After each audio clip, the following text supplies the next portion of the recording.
তাহলে আজকে আমরা বিজ্ঞান বইয়ের 212 পৃষ্ঠার 10ম অধ্যায় এসো বলকে জানি এই অধ্যায়টা পড়ব।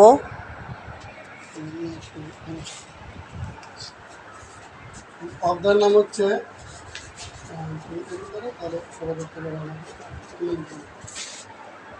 আমরা আজকে বলবো তাহলে এসো বলকে জানি।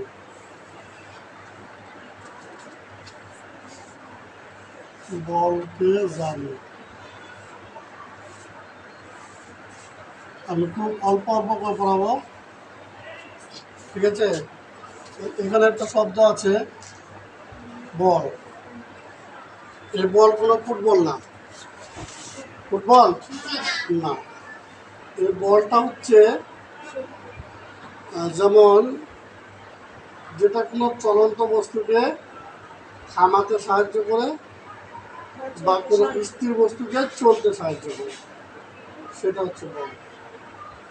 আমার কথা বুঝে না মনে হয়? যা প্রয়োগের ফলে, যেটা প্রয়োগের ফলে কি হবে, কোনো চলন্ত বস্তু থেমে যাবে অথবা কোনো থেমে থাকা বস্তু চলতে শুরু করবে, এটার নাম হচ্ছে বল। তাহলে বল কাকে বলো বলো দেখি, একজন বসে বলো। যা প্রয়োগের ফলে, তারপর বলো। যা প্রয়োগের ফলে কোনো থেমে থাকা বস্তু চলতে শুরু করে এবং যা প্রয়োগের ফলে কোনো চলমান বস্তু থেমে যায় তাকে বলে বল। হ্যাঁ, তাহলে বল কাকে বলে বুঝলাম। এরপরে আমাদের আলোচনার বিষয় হচ্ছে ধাক্কা ও টানা। ধাক্কা কোনটা? এটা হলো ধাক্কা, বুঝছো? টানা কোনটা? এটা হলো টানা।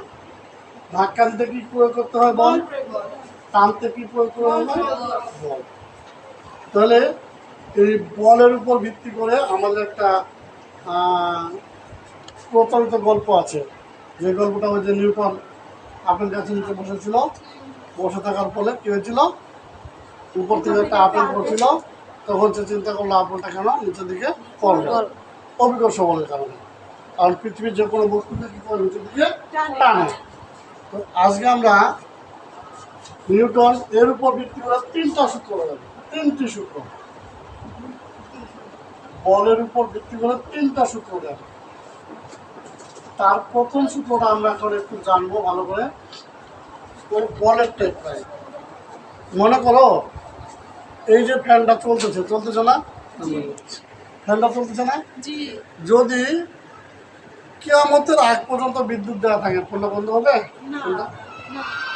যদি এর মধ্যে কোনো মেকানিক্যাল কোনো সমস্যা না হয়, তাহলে কিয়ামতের আগ পর্যন্ত চলতে থাকবে। আচ্ছা, এই জিনিসটা যদি আমি এখানে রাখি, আর যদি কোনো বাইরে থেকে বাতাস বা খেলা বা পানি দিয়ে না কিছু করা হয়, তাহলে এটা কিয়ামতের আগ পর্যন্ত এই অবস্থায় থাকে।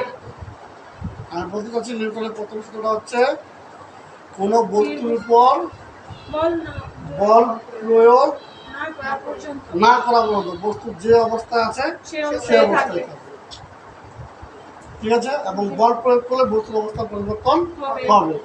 তাহলে ব্যাপারটা হচ্ছে বাইরে থেকে কোনো বল প্রয়োগ না করলে স্থির বস্তু স্থির থাকবে আর চলমান বস্তু সুষমভাবে চলতেই থাকবে।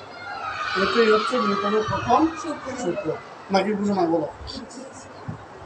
কোনো বস্তুর উপর বাইরে থেকে বল প্রয়োগ না করা হলে বস্তু স্থির হলে চিরকাল স্থির থাকবে, আর যদি চলতে থাকে তাহলে সুষম গতিতে চলতেই থাকবে।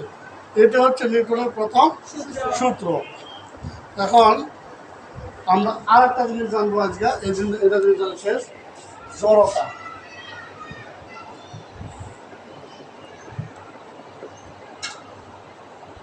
জড়তা শিমুর বিয়ে হয়েছে, সে এখানেই কথা কম বলতো, বাবার বাড়িতে গেলে তো কথা কম বলতো। জামার বাড়িতে গেছে, শাশুড়ি জিজ্ঞেস করে নাম কি, বৌমা এদিকে আসো, চুপ করে থাকে, ঠিক আছে? ননদের জামাই আছে, এরা একটু ইয়ার্কি ফাজলামি করে, চুপ করে আছে, মানে বাপের বাড়িতে যেমন ছিল শ্বশুর বাড়িতে গিয়ে অমন আছে, এটাই জড়তা। না কথা বলে না, বস্তু যে অবস্থায় ছিল সে অবস্থায় থাকলে সে তাকে অবস্থায় জড়তা থাকার বলে। প্রবণতাকে বলে জড়তা। তাহলে প্রথম সূত্রের সাথে জড়তার একটা লিঙ্ক আছে। প্রথম সূত্রটা কি বলছে, বস্তুর যে অবস্থায় আছে যদি গতিশীল থাকে তাহলে তো চলতে গতিশীল থাকে। থাকবে, আর যদি স্থির থাকে তাহলে স্থির স্থির থাকবে। জড়তার সূত্রটা কি, বস্তুর যে অবস্থায় আছে সে অবস্থায় থাকে। যদি গতিশীল অবস্থায় থাকে তাহলে গতিশীল অবস্থায় থাকবে। আর যদি স্থির থাকে তাহলে স্থির অবস্থায় থাকবে। স্থির হতে থাকবে। তাহলে বস্তুর যে অবস্থায় থাকে সেই অবস্থায় থাকার প্রবণতাকে বলা হয় জড়তা। তাহলে আমি তিনটা জিনিস বললাম, একটা বল যা প্রয়োগ করলে কোনো স্থির বস্তু চলতে শুরু করে এবং চলমান বস্তু স্থির স্থির থাকে, গেল বল। এবার হচ্ছে প্রথম সূত্র নিউটনের। প্রথম সূত্র হচ্ছে বাইরে থেকে কোনো বল প্রয়োগ না করলে স্থির বস্তু চিরকাল স্থির থাকে এবং চলমান বস্তু চিরকাল সূর্যের মধ্যে চলতে থাকে। এবার কিন্তু জড়তার মধ্যে একটা কথা আসবে প্রবণতা। জড়তার সংগঠতে একটা কথা আসবে কি প্রবণতা, মানে কোনো বস্তু যে অবস্থায় থাকে সেই অবস্থায় থাকা প্রবণতাকে বলা হয় জড়তা। আমাকে আমার মতো থাকতে দাও, এটি জড়তা। আমি তো নিজেকে গুছিয়ে নিয়েছি, এটাই জড়তা। ঠিক আছে, হয় যদি বদনাম হোক আরো, আমি তো এখন আর নয় কারো। ওকে, জড়তা।